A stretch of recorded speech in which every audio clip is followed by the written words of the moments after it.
তো বন্ধুরা, হোমস্টে আমি চলে আসছি। আর হোমস্টে কিছু বলার আগে তোমাকে আমি আগে হোমস্টেটা দেখাচ্ছি। জাস্ট দেখো, আমি এখন ছাদে আছি। ছাদে আসার আমার একটা রিজন আছে, সেই জন্য আমি ছাদে আসছি। তারপরে আমি তোমাদের নিচে গিয়ে হোমস্টেটা দেখাবো। তো ছাদে আসার আমার রিজন কি, প্রথমে আগে দেখিয়ে দিই যে প্রথমে হোমস্টেটার ব্যাপারে বলি। এই যে আমাদের দোলনা, ঠিক আছে, আর এই যে আমাদের কমলা লেবুর গাছ। যার হোমস্টে এখানে থাকবা, তারপরে চলে আসবা। আর তারপরে আসছে এত সুন্দর একটা ভিউ। আর ভিউয়ের মাঝখানে তোমাদের আমি আরেকটা জিনিস দেখাবো, তোমরা দেখলে হয়তো অবাক হয়ে যাবে। এই হোমস্টের ছাদের থেকে সুন্দর কাঞ্চনজঙ্ঘা দেখা যাচ্ছে।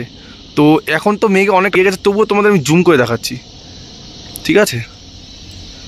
এই যে জানি না তোমরা দেখতে পাচ্ছ, হালকা হালকা দেখো। এই যে এটা হচ্ছে কাঞ্চনজঙ্ঘা। আশা করি তোমরা বুঝে গেছো যে কাঞ্চনজঙ্ঘা কোথায়। এই যেটা। তো যাই হোক, তোমাদের আমি হোটেলটার হোটেল না, হোমস্টেটার চারপাশটা একবার দেখাচ্ছি।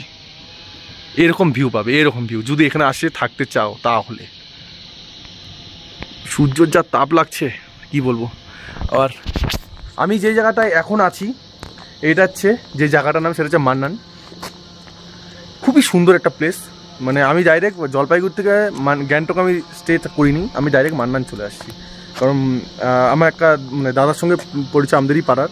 ওই দাদাই আমাকে বলছিল যে ওর একটা বন্ধু থাকে, তো ওর ক্ষেত্রেই আসছি। তো যাই হোক, ওই দাদাটাই আমাকে এই হোমস্টেটা অ্যাড্রেস দিছে। খুবই সুন্দর প্লেস। মানে চারিদিক তাকাচ্ছি, পাহাড়ে ভরা পাহাড়। আর এই সাইডটা তোমরা দেখতেই পাচ্ছ, এত সুন্দর লাগছে। আর তার সাথে এরকম যদি কাঞ্চনজঙ্ঘা মাঝে মাঝে দেখা যায়, কালকে সকালে উঠে তো আমি কাঞ্চনজঙ্ঘা আগে দেখবো, সেই জয়টায় ভোরবেলা উঠবো। যাই হোক, এত সুন্দর ভিউ, তোমরা কেমন মজা পাইলে। আর আমার বউয়ের একটা অলরেডি কমলা খাওয়া শেষ। মানে আসার পরে নিচে গেছি, বলে একটা কমলা খাওয়াও শেষ। মানে পারমিশন নিছি, মানে এখানকার কমলা নষ্ট হয়ে পড়ে যাচ্ছে। মানে আমি নিচে অনেক কমলা পড়ে আছে। যাই হোক, যাওয়ার সময় কয়েকটা নিয়েও যাবো। তো এই পর্যন্তই দেখো, নেক্সট আবার তোমাদের দেখার জন্য ওয়েট করবে কিন্তু, নাহলে কিন্তু ভালো ভালো জিনিস মিস করে বলে দিচ্ছি।